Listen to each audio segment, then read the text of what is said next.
wonderful, very elastic introduction, and sometimes when we want to speak it in classic English, we'll say, "You want to dress me in borrowed robes."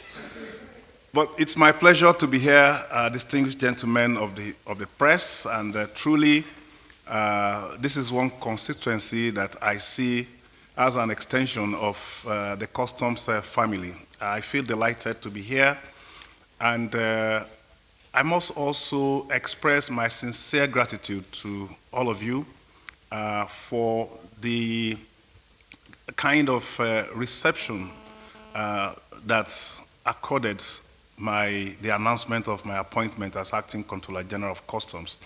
It does impose a very high responsibility on me, and I hope working with you, I will be able to fulfill the high expectations of that office.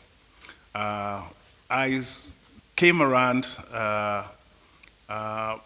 first to express gratitude to Mr. President for finding me worthy of being appointed the Acting Controller General of Customs, and also to felicitate with him for his recent appointment as the chairman of ECOWAS. For us in the Nigeria Customs Service, ECOWAS represents a very bold attempt to forge regional integration, cooperation in border security, in monetary affairs, and it is so good to note that my assumption of office coincides with that period when Nigeria, attention will be focused on Nigeria holding the flag of regional. There is a common base between all those agencies that are generating revenue for the countries. And then there are some cross-cutting issues. There are some areas where we overlap, and there are some areas where we can complement each other. But in terms of bringing the agencies together under one organization, we are yet to get details of that, and we will be waiting to get the details and see how that pans out. Any other questions? Any specific instruction or directives to the President regarding your assignment and the activities of the Nigerian Customs Service? Yes, in terms of specifics, I am sure that we are all very, very familiar with the Presidential Advisory Council, and there is a document which has been made public.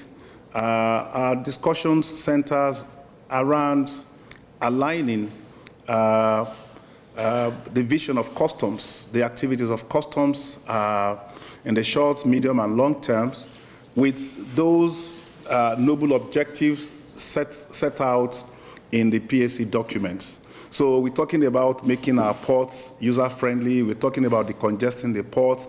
We talked about 48-hour clearance of goods around the ports, export-led, inward-looking economic development strategies.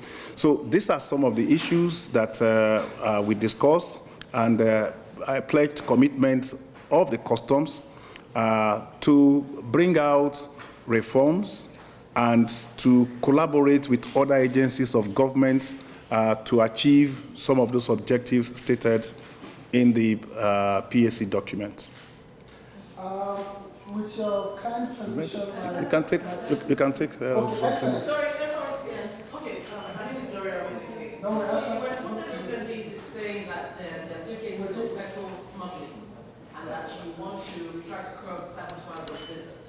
And I'm wondering how deep is the problem right now, and what do you intend to do now that you're taking over the reins? Well, sometimes it is. We just want to assume that because of the subsidy, the problem will evaporate one day. So the sense I was trying to create was that it might take some time before the issue of smuggling of fuel across the border will completely dissipate. So in some border areas, we had reports of seizures of fuel, and that is what we had. So it was the assumption generally that because of the fuel is now sold at 500 naira per liter, it will be a disincentive for smuggling. But contrary to that, we have seen that they are still smuggling it across the borders. The rates at which this is being smuggled has reduced considerably. And it is our hope that by the time we mix some of these other policies that government is working on, it will completely eliminate the problems of smuggling of fuel across our borders. Yeah, you can. Has one. I think that you will just permit us and you will just operate on the farm.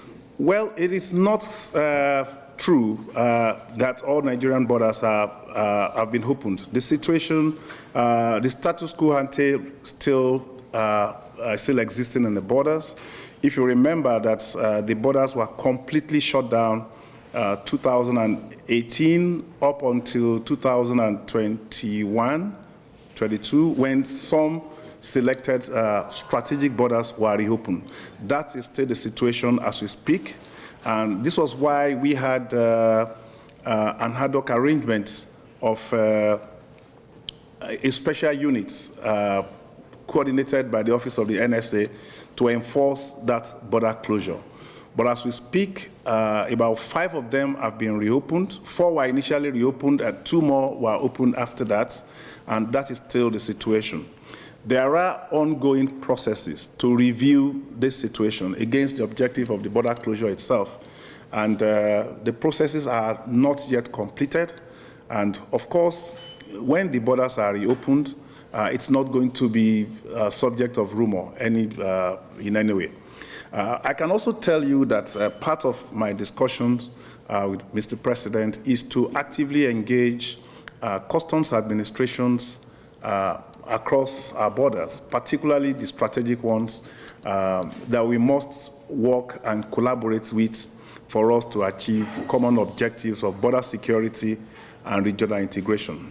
In the next 1 week or thereabouts, I will be paying an official visit to Republic of Benin to have discussions with the Customs Administration of Benin and see how we can take forward the issue of collaborations between us, the issue of border security, the issue of importation across the border, and more importantly, how we can deploy technological solutions to very complex border problems. Thank you very much, CD. Dear colleagues, just a point to highlight what we're coming. Thank you, sir. Thank you very much.